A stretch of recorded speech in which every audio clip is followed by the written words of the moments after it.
Muy buenos días. Nada, gracias por venir, por madrugar tanto. Y nada, tenemos el gusto de tener hoy una sesión a cargo del doctor Lanfus, que nos va a hablar de la prescripción de los opiáceos en el dolor no oncológico, en el dolor crónico no oncológico. Así que nada, te doy paso, ¿vale? Muchas gracias. ¿Qué tal? Buenos días. Gracias a los que habéis venido a estas horas. Pues eso, como ha dicho, hoy la sesión tratará sobre la prescripción segura de los opiáceos en el dolor crónico no oncológico. Esta sesión tiene un poco de sentido en que el próximo día 17 de octubre, como todos los 17 de octubre, son los días mundiales del dolor y sobre todo del dolor crónico. Y es un poquitín para conmemorar esa efeméride. El opio es un analgésico conocido desde la antigüedad. Desde 3000 años antes de nuestra era ya hay textos escritos en Mesopotamia sobre la utilización de opio o de opiáceos de aquella manera para tratar el dolor. De manera que entre Mesopotamia y China desde esas épocas o antes ya se utilizaban los opiáceos como analgésicos. La vigencia o la preponderancia que pueda tener es porque en Estados Unidos se han desarrollado una serie de crisis relacionadas con el uso, la prescripción o el abuso de los opiáceos.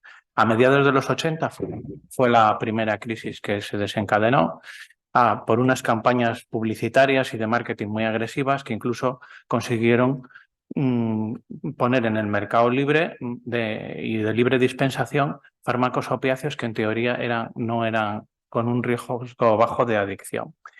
Incluso en alguna serie de televisión, como esta del Dr. House, se nos pone el ejemplo de un paciente con trastorno de abuso de opiáceos, que en este caso era un médico con dolor crónico y que además de abusar de los opiáceos, pues conducía una moto de alta cilindrada, que como veremos no está indicado.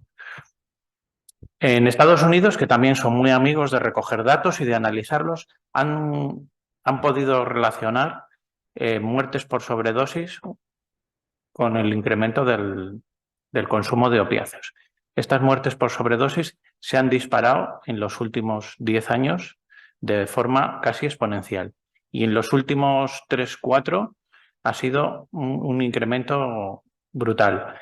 Yo preparando esto había más datos de consumo de opiáceos que se habían experimentado, se habían observado desde el 19. No sé si la crisis del COVID, con todos los problemas sociales, económicos y de salud que trajo, tiene algo que ver. No he leído nada al respecto, pero me hizo reflexionar sobre eso.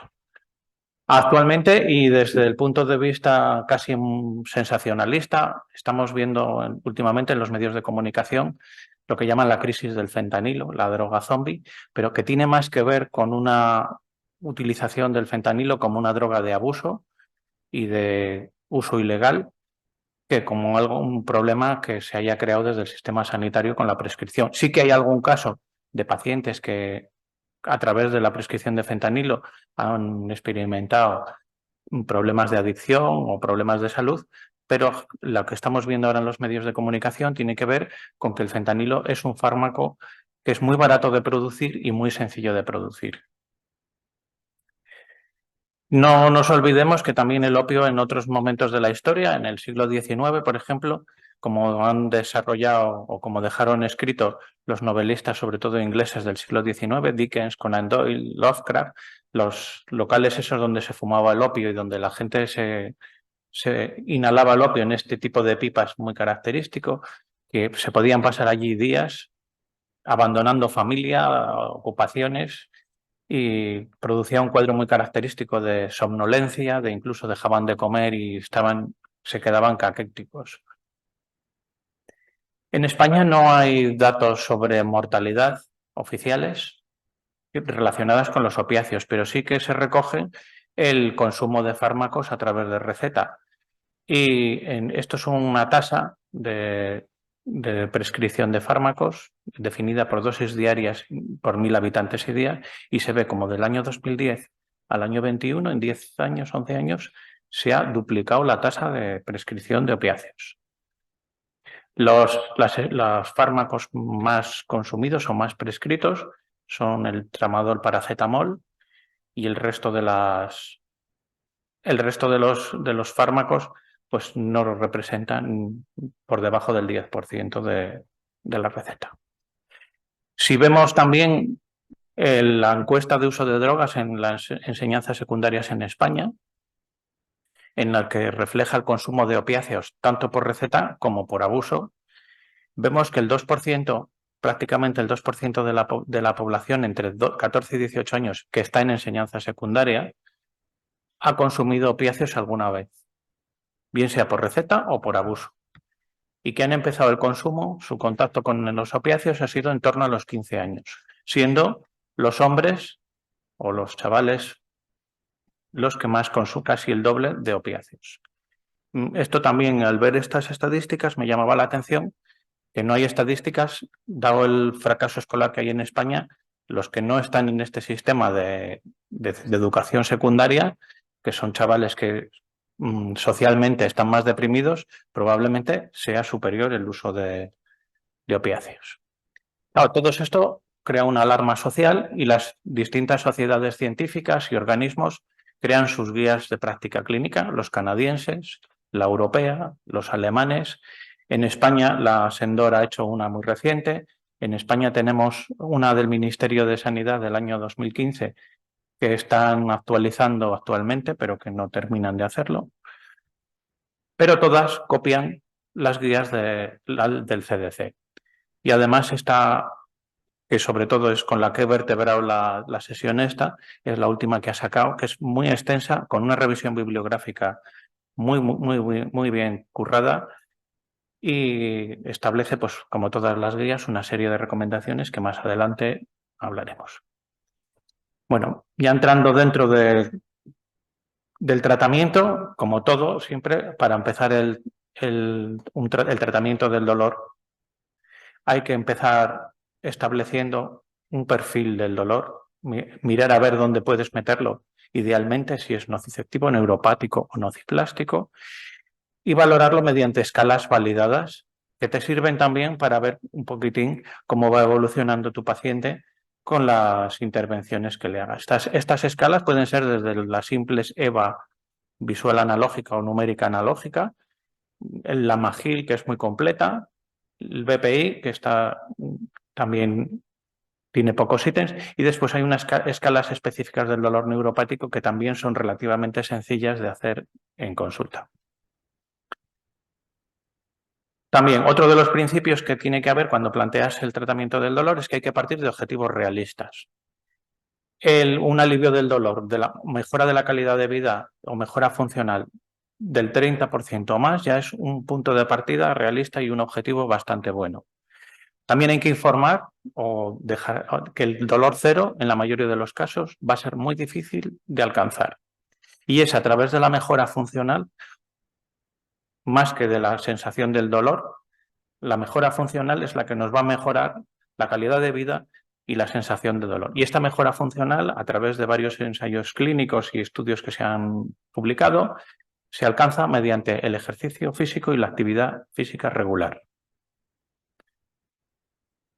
También las guías estas, o las guías en general, como primer paso antes de empezar con un tratamiento con opiáceos, indican que hay que optimizar el tratamiento sin opiáceos, ya sean por medios farmacológicos o por medios no farmacológicos, puesto que son igualmente de efectivos que los tratamientos con opiáceos y tienen menos efectos secundarios y menos tasas de abandono. Las medidas no farmacológicas van desde la fisioterapia, el ejercicio físico terapéutico en sus formas aeróbicas, acuática, la terapia cognitivo-conductual, sobre todo las terapias de segunda generación. Estas terapias no buscan disminuir el EVA, no buscan disminuir la intensidad del dolor, sino reestructurar los pensamientos erróneos del paciente. Y también buscar todas estas terapias, lo que buscan es implicar más al paciente en su enfermedad, puesto que se ha visto que los tratamientos que implican una actitud activa del paciente consiguen mejores resultados comparados con aquellos actitud pasiva, como es la prescripción farmacológica, las realización de infiltraciones que no mejoran tanto al paciente.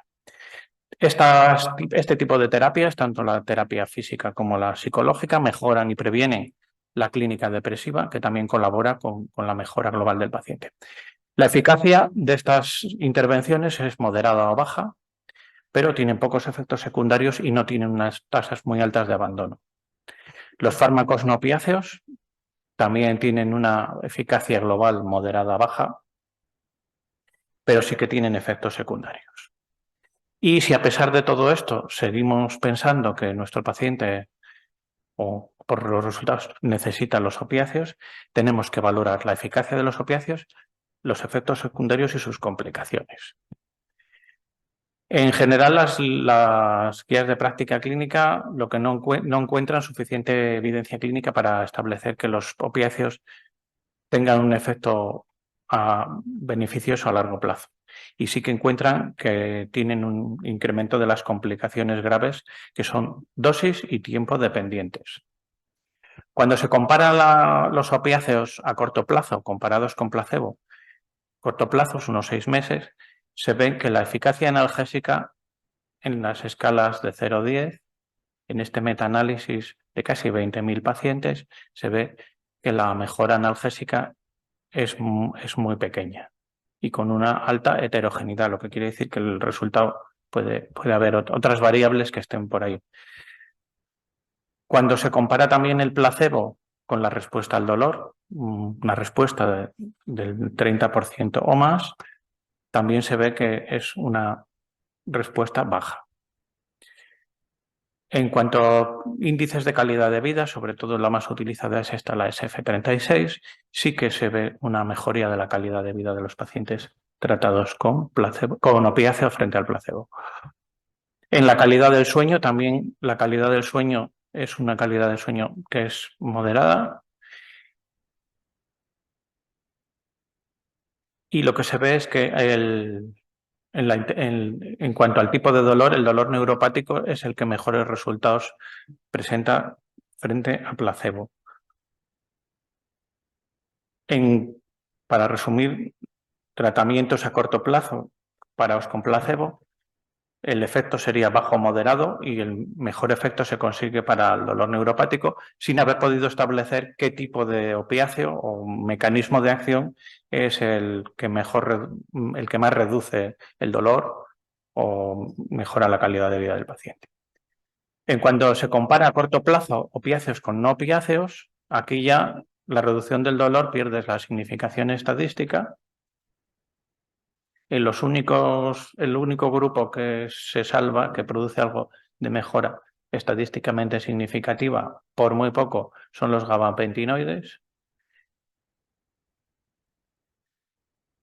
La mejora de la función en general tampoco mejora la función general comparado opiáceos con no opiáceos. La calidad de vida, los ítems de función física mejora significativamente, modesto, pero significativamente. Y lo que es también los ítems de salud mental, no se alcanza mejoría significativa. Y en el sueño, cuando se compara opiáceos con no opiáceos, no hay una mejoría significativa. Llama la atención que grupos farmacológicos como los gabapentinoides o los antidepresivos tricíclicos, que siempre se ha dicho que mejoraban el sueño, pues en este metaanálisis no se ve. A largo plazo no hay ningún estudio ni con placebo ni contra otro fármaco, a largo plazo de 6-12 meses o más. Y lo que sí que hay en la literatura es una corte prospectiva que se siguió durante 24 meses de 500 pacientes en cuatro centros de tratamiento del dolor portugueses, en el que vieron que a lo largo del tiempo del seguimiento lo que aumentaban eran los pacientes que tenían tratamiento con opiáceos y que el 42% eran con opiáceos mayores. Ni a los 12 meses de seguimiento ni a los 24 encontraron que los pacientes tratados con opiáceos tenían menos dolor que los que no tenían opiáceos, o sea que no encontraron eficacia ni a 12 ni a 24 meses. y lo que sí que, bueno, pues tenían efectos secundarios importantes. En estos autores concluyen que solo se debe de mantener el tratamiento con opiáceos a aquellos pacientes que tienen respuesta, porque eso tenemos todos experiencia de que muchos pacientes no tienen respuesta y siguen manteniendo el tratamiento, y que se debe establecer una limitación temporal en el tratamiento y un plan de retirada. La eficacia global de los opiáceos en el dolor crónico oncológico tienen una eficacia baja o moderada a corto plazo y nula o baja a los 12-24 meses, tanto si se compara con placebo o con tratamiento activo. Las reacciones adversas son frecuentes, puesto que en el 80%, hasta el 80% de los pacientes presentan reacciones adversas. Algunas, como el estreñimiento, no son independientes de la dosis y van a acompañar al paciente durante todo el tratamiento, por lo que es importante establecer unas medidas para evitar el estreñimiento.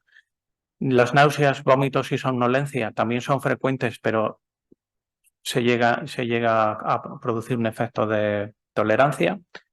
Y otras, como la sequedad de boca, mareo y alucinaciones, pues también son paciente dependiente muchas veces.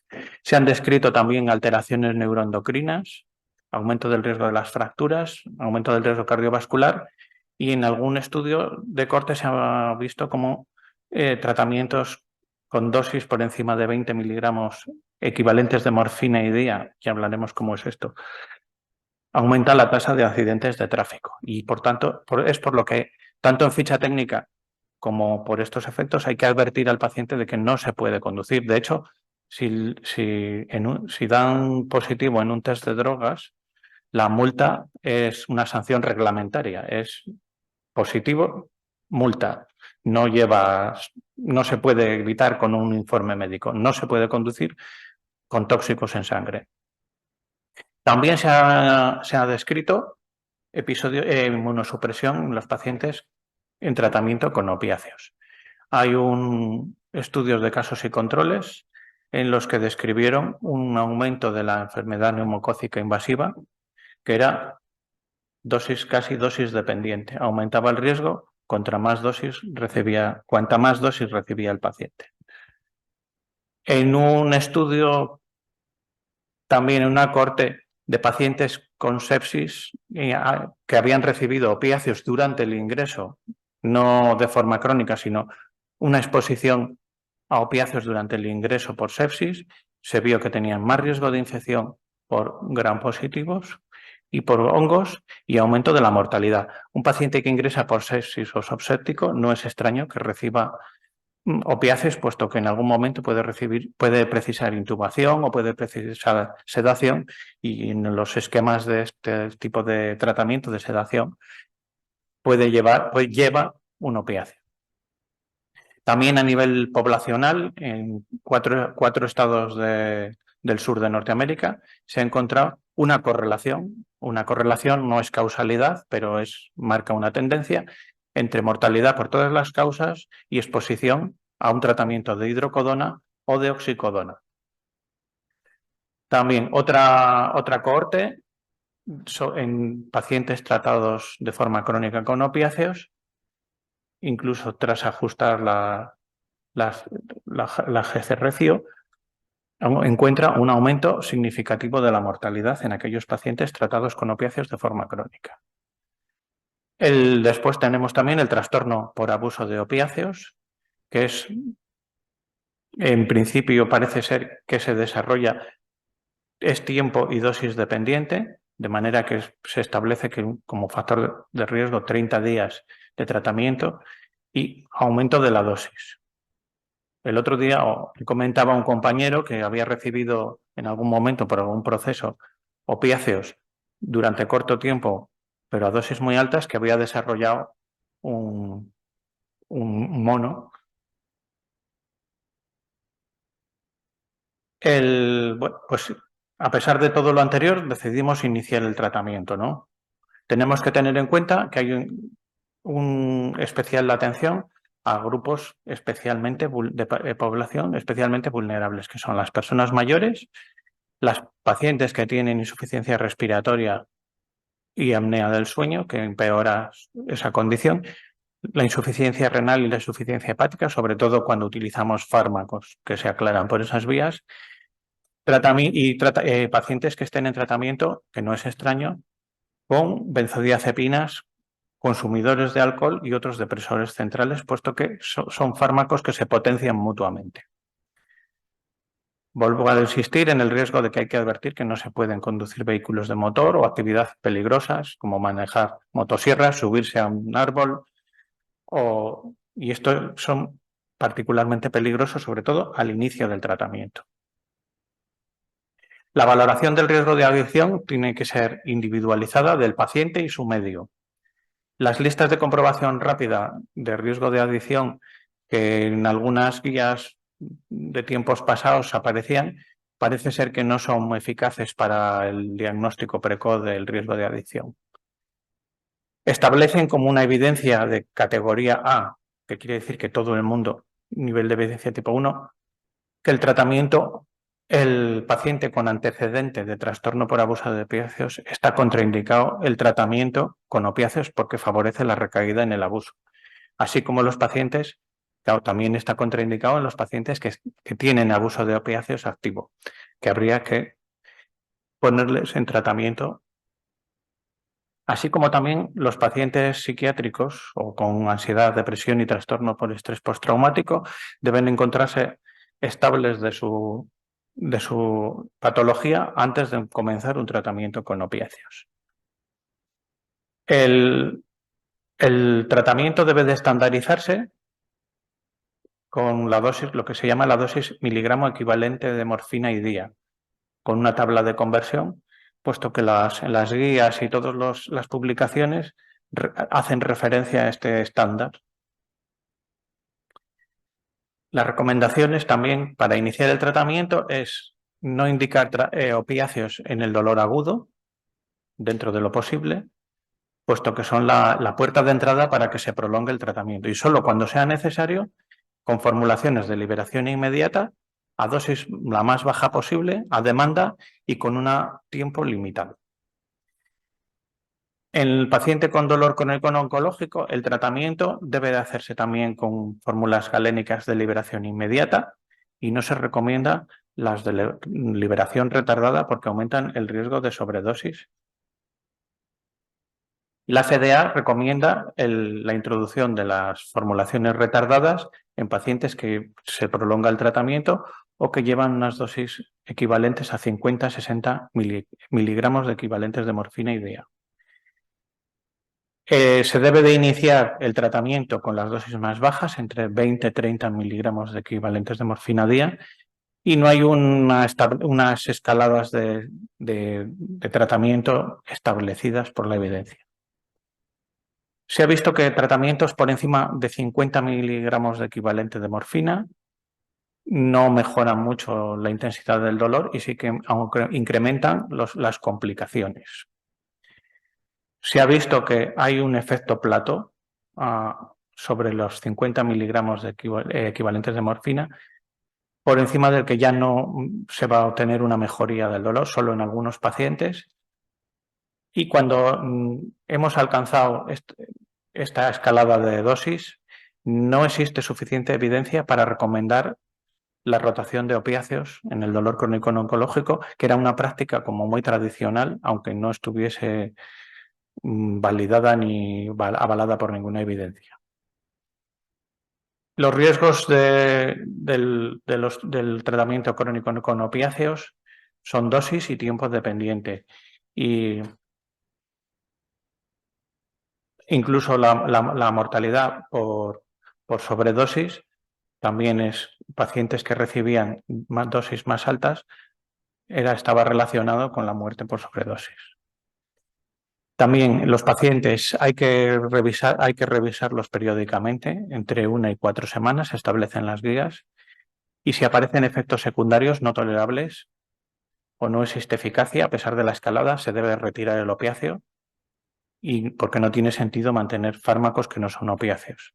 En algunos casos, también las guías recomiendan, para evitar riesgos de sobredosis, tanto en el paciente como en su entorno familiar, la prescripción, tener naloxona en casa en el caso de sobredosis por ingesta accidental o voluntaria. Los opiáceos deben de retirarse si hay una mejoría del dolor durante 3 a 6 meses, no hay eficacia o hay efectos secundarios.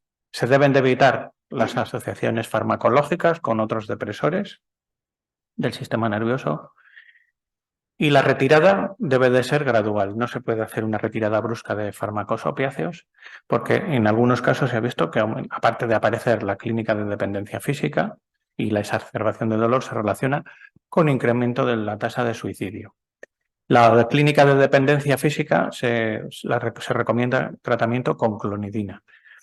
No hay establecidas unas pautas de retirada y sí que estas deben de hacerse atendiendo a la dosis y al tiempo de tratamiento. Pautas más largas requerirán más tiempo y sin ser tampoco avalado por la evidencia, todas las guías coinciden en tratamientos con dosis altas y durante tiempo prolongado, reducciones progresivas mensuales del 10% o pautas más breves y a dosis más bajas, las reducciones del 10% semanal.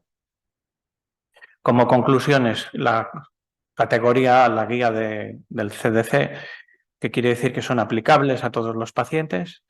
No indicar tratamiento opiáceo al paciente con antecedentes por trastorno de abuso o con abuso en curso. Tratamiento de terapias, como establece como tratamiento de elección las terapias sin opiáceos.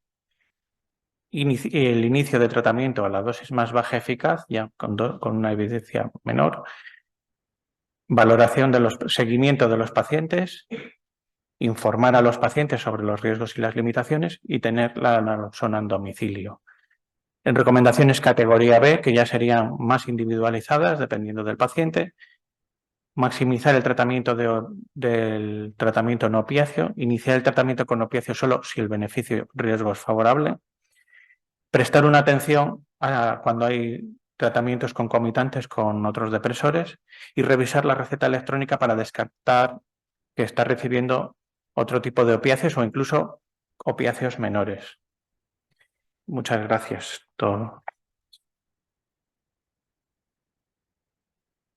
Ahora lo más interesante, que son las preguntas.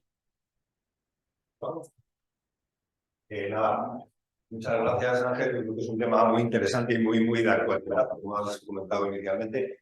Y lo has hecho muy bien, porque nos ha quedado claro que estos fármacos son bastante poco eficaces y muy peligrosos. Yo tengo una reflexión que hacer. Vamos a ver. Como digo, como nos ha transmitido, en general, una de las conclusiones así globales es que no son muy eficaces. Y la pregunta que yo siempre me hago cuando le pregunto a un enfermo si le duele algo, realmente me estoy basando en lo que él me cuenta. No tengo ninguna escala ni ningún método objetivo, absolutamente objetivo, para saber si ese enfermo tiene dolor o no tiene dolor. Él me dice que tiene dolor. Entonces, la pregunta o la reflexión que yo hago es: ¿hasta qué punto estos fármacos son ineficaces en este tipo de enfermos? Bueno, realmente, farmacológicamente sí son útiles, ¿no? Pero ¿por qué son ineficaces? La pregunta es: ¿no será que estamos tratando como dolor algo que no es dolor? Que estamos tratando, o el enfermo nos está vendiendo o transmitiendo como dolor algo que es una depresión, una frustración, una mala situación vital, que le ha dejado su mujer, que su hijo es su jeta, yo qué sé. 40.000 cosas que tenemos todos en la vida diaria y que delante del médico podemos transmitir como dolor. El médico nos casca un tramadol o lo que sea y evidentemente no es eficaz, porque hay cosas que no se curan con medicamentos, como son todas estas situaciones vitales que todos tenemos todos los días. No, efectivamente. El dolor, yo creo que primero estamos muy lejos de comprender lo que es realmente el dolor. No tenemos una escala objetiva para medirlo. Y efectivamente la neurociencia del dolor o la cognición y el dolor son unos campos que todavía no conocemos y efectivamente ahí se cruzan muchas cosas.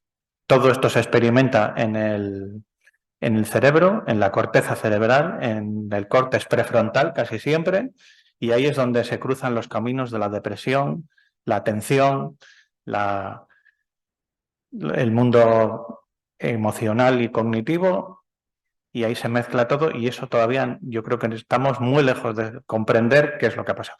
Tenemos muy claro, sabemos muy bien el software, el hardware del dolor, las vías del dolor, los centros del dolor, las zonas sensorial primaria, secundaria, pero lo que es los programas informáticos, el software, eso todavía no lo hemos comprendido o estamos en la versión 2.0. Es complejo, muy complejo. Yo hasta el punto de vista que una vez, como una anécdota, que no hacen ciencia la anécdota, pero ilustra. Me llama un compañero de atención primaria de una señora de Potes que tenía dolores en las manos. En las manos tenía mucha artrosis y digo, yo no le voy a poder hacer nada. A ver, nosotros nos dedicamos a la unidad de dolor sobre todo a hacer infiltraciones.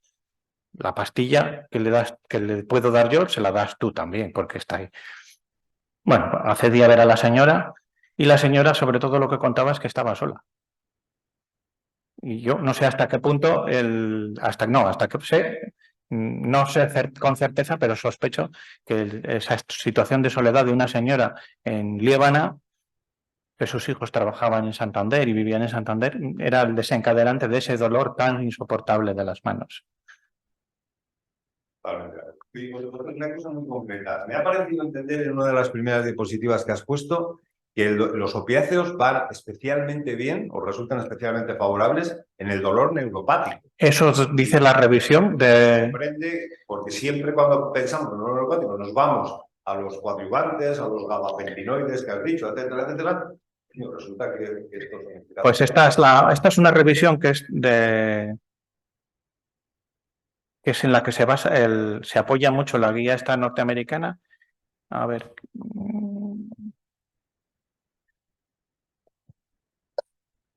Sí, son los estudios, este estudio, fíjate, del 2014, que ya va casi para los 10 años, que no se ha vuelto a hacer otra revisión. Esta es una revisión también sobre los opiáceos impresionante, como todo lo de la que hace la gente de la CDC, y sí que encuentra que para el dolor neuropático es algo mejor, que tampoco es que sea ninguna, vamos, 1.15 de mejoría tampoco es... Pero sí que es verdad que siempre se nos dijo, lo mismo que también el efecto techo a los 50.000 equivalentes. Yo me acuerdo del doctor Flores, que siempre nos decía que los opiáceos no tenían techo. Y también nos decía que no eran para el dolor neuropático. Una reflexión. Gracias por la presentación y habrá que descargarnos las guías para repasar a ver qué aprendemos, que siempre aprendemos. Las guías estas son impresionantes. Sí, hay que tenerlas. Hay que leerlas en 3 o 4 tardes, como la economía de Zapatero. No, lo que pasa es que este tema es súper frustrante, porque en una consulta como la nuestra, el 100% de los pacientes que entran por la puerta tiene dolor. Entonces, hay cosas que todos sabemos que no estamos tratando bien, pero no tenemos tiempo en 10 minutos de consulta en profundizar más de lo que sabemos, que no es solamente su lumbalgia, su radiculopatía, que es ese dolor generalizado, en 10-15 minutos no podemos. Cuando ponen revisiones al mes, se te cae el alma a los pies. Cuando ponen, es que hay que tener tiempo para analizar el dolor, porque muy claro, el otro día estaba yo con el Busca y vino un paciente de urgencias que para una gota, la rodilla así muy tal, le había puesto a la vez Urbasol, fentanilo, Enantium y trabajamos, no sé, estamos tratando la inmediatez. Claro, esto es un problema de salud muy importante y nuestro sistema sanitario, nuestras consultas no están preparadas para manejar el dolor. Eso que cuentas tú lo vemos muchísimo nosotros. A nosotros no nos gusta hablar de artritis reumatoide porque tenemos marcadores en la analítica que lo vemos, pero todo el componente a la gente tienes que explicar. Por lo tanto, esto con esto, pero todo el resto, cuando les manda a hacer ejercicio, que baje peso, que se pongan las pilas a fortalecer la musculatura, que sabes es verdaderamente lo que les va a quitar el dolor, no hace caso a nadie. El que te hace caso que empiece a ir a la piscina o hace pilates o bajar peso va mejorando, pero no es por el opioide, es porque se han puesto las pilas a cuidarse. Sí. Es un problema de salud tremendo. Nosotros, yo cuando con las revisiones al mes, se me quedan a los pies, pero vamos, no tenemos... Eso no se puede hacer ni consulta telefónica al mes casi. Mira, es que efectivamente, también es verdad que hacemos mucho hincapié en los tratamientos farmacológicos. A nosotros nos han educado en el paradigma del tratamiento farmacológico, pero sí que también es cierto que últimamente se están desarrollando estudios donde el tratamiento con ejercicio físico terapéutico o las terapias psicológicas, la terapia cognitivo-conductual, están funcionando y están dando unos resultados muy buenos sin efectos secundarios. Eso también sería ideal el poder englobar en el sistema público o en el sistema que sea de tratamiento esas terapias. Ahora mismo no se están ofertando ni hay visos de ello. Porque, bueno, no necesitan de grandes inversiones de dinero, pero no se atiende esa prioridad. Porque realmente un trasplante de corazón o de pulmón es más caro. Es una cuestión de coste-oportunidad, pero no se atiende eso.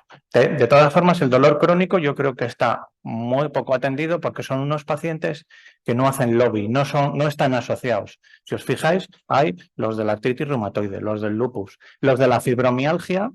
Algo hacen porque igual no sé si son de esta familia, pero los pacientes con dolor crónico no tienen asociaciones que hagan presión y eso es lo que les está matando también. Grupo muy heterogéneo, Claro. porque claramente el reto de los médicos es distinguir los psicosíndromes que van a más, como ha demostrado como qué capacidad tienen de ir a más, los psicosíndromes, hipogonadismo, no sé qué, que realmente, es decir, que pueden llevar a prescribir por la creencia esa prescriptora que tenemos los médicos y resolver las cosas con medicación, cuando son síndromes que se curan con la presión, con la complicación. Y en los años 90 y a finales del 2000, hay unidades reconocidas en España, unidades de infección, por ejemplo, la fibromialgia, que ponían dosis de fentanilo transdérmico que era dosis atroces, para evidentemente no mejorar a los pacientes. Pero yo creo que el reto del médico clínico normal es, claro, distinguir el psicosíndrome que se cura con la pensión y el reconocimiento social familiar, con pastillas de felicidad que no existen, de los síndromes dolorosos de verdad, reales, sean difíciles de indagar, de averiguar y que supongan un reto para el médico llegar a su diagnóstico. Pero yo creo que desde el momento en que reconocer por parte del paciente que tiene un psicosíndrome es como No, es en su valoración de lo que le pasa, y desde el momento en que los médicos nos parece que es un insulto decir que usted somatiza, ¿sabes? Es que la enfermedad mental es un estigma.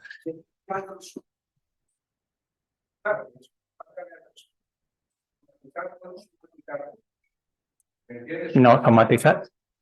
Son las circunstancias de felicidad y tal para que tú somatices y para que ese gocillo que tienes lo exageres, lo incrementes, lo verbalices y lo dramatices. Pero claro, decir que alguien somatiza, realmente nosotros conceptualmente pensamos que es como una ironía decírselo al paciente.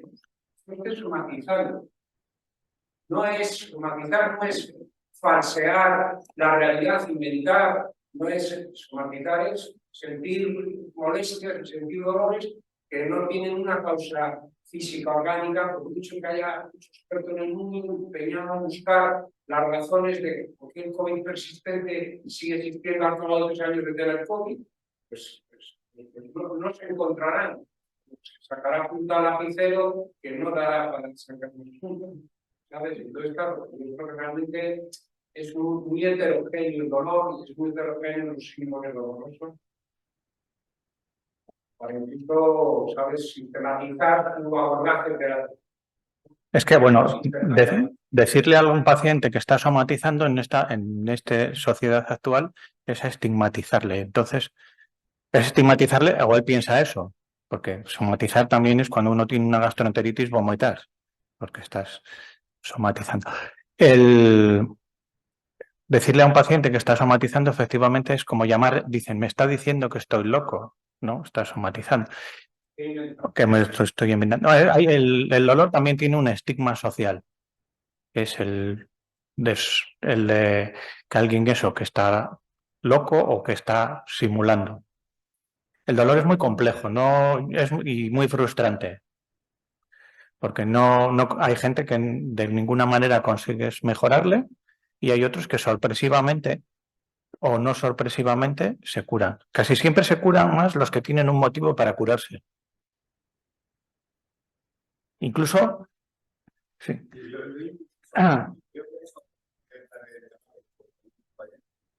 Yo creo que a la gente a veces hay que decirle eso.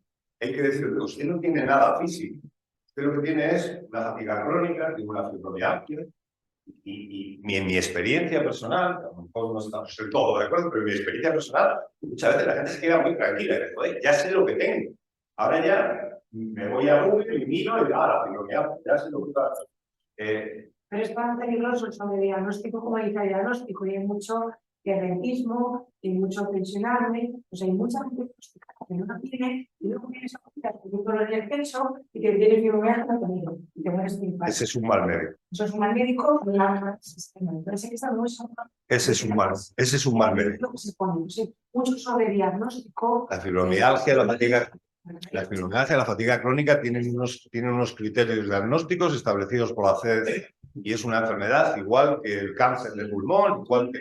Una enfermedad, por ejemplo, que una familiar, pues tenemos una época en que tienes un componente fibromialgico, o porque te lo pegan, tienes una... No es que ya sea una fibromialgia para toda la vida, pero eso te condiciona, tenemos mucho debate nosotros en ese diagnóstico, porque hay mucho sobrediagnóstico y ese diagnóstico es muy difícil poner en un momento personal de un paciente unos meses de fibromialgia. Eso luego tiene mucho, puedes tener síndrome de cosas comparadas. Yo transmito mi experiencia personal, a lo mejor es una estupidez, pero me refiero que yo creo que a la gente muchas veces cuando le dices honestamente lo que tú crees que tiene, se quedan muy tranquilos y yo y yo creo que no hay que tener miedo a decir la palabra fibromialgia, lo mismo que no hay que tener miedo a decir la palabra amnistía. Joder, Bueno, también. Yo lo que veo también es que hay la mayor parte de los pacientes que vemos tienen sus pruebas de imagen. Y, por ejemplo, en nuestro caso, es que tengo una hernia discal. Y yo siempre digo lo mismo y si las paredes de la consulta lo oyesen estarían hartos diciendo no. Y yo también las tendré, pero lo que pasa es que a mí, como no me duele la espalda, no me hago una resonancia. No, pero yo es que tengo una hernia. Ya, pero déjese de la hernia. Usted lo que tiene es un dolor radicular. No, la hernia ahí va a estar para los siglos. Perdón. Ay, sí, sí. No, yo quería hacer un comentario porque claro, todos podemos prescribir opiáceos, los médicos de cabecera, como tú dices, también pueden prescribir los mismos opiáceos que nosotros, pero luego tenemos un problema o no sé cómo podemos abordar a aquellos pacientes que tenemos con una dependencia de opiáceos, que cuando hay que retirar los opiáceos, nadie se encarga. Sí. El médico de cabecera le dice que te lo retire quien te lo ha puesto, igual ha sido un médico de cabecera previo. Nosotros desde reumatología no podemos abordarlo, desde la unidad del dolor no se aborda y desde psiquiatría lo que hacen es mandar al paciente a Pedrosa, donde está con otro tipo de enfermos, con otro tipo de adicciones. Entonces, no sé, creo que nosotros deberíamos de responsabilizarnos de este tipo de pacientes, porque al final hemos generado al dependiente nosotros mismos y luego tenemos un problema bastante severo de mucha gente que tiene un abuso de opiáceos y que, vamos, que tienen una adicción a drogas igual que cualquiera de los de la calle, pero que no les podemos dar la respuesta de vete a Pedrosa, pues porque no son el mismo perfil de pacientes, ¿no? Yo en concreto tengo un problema con una paciente de la que nadie se hace cargo, que yo no le puse los opiáceos y que ya dice que no va a ir a Pedrosa durante 2 meses a abrir su corazón, como le ha dicho el de Pedrosa, para desengancharse de algo a lo cual ella no es como un usuario de drogas. Y creo que no sé si lo hay en estructura, pero... No, quitándolo de Pedrosa no existe. También es cierto que no es un tratamiento donde se tratan a las adicciones. Que allí hay... Y además yo creo que también es un...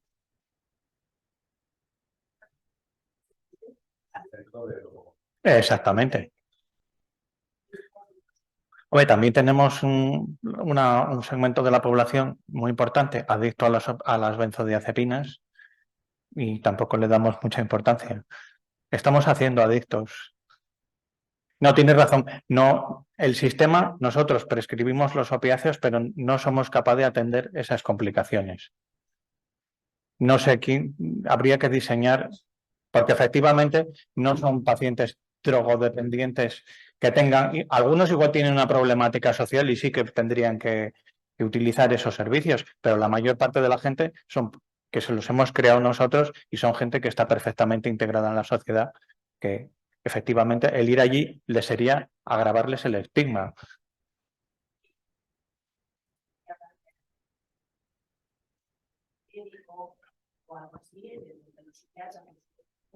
Sí.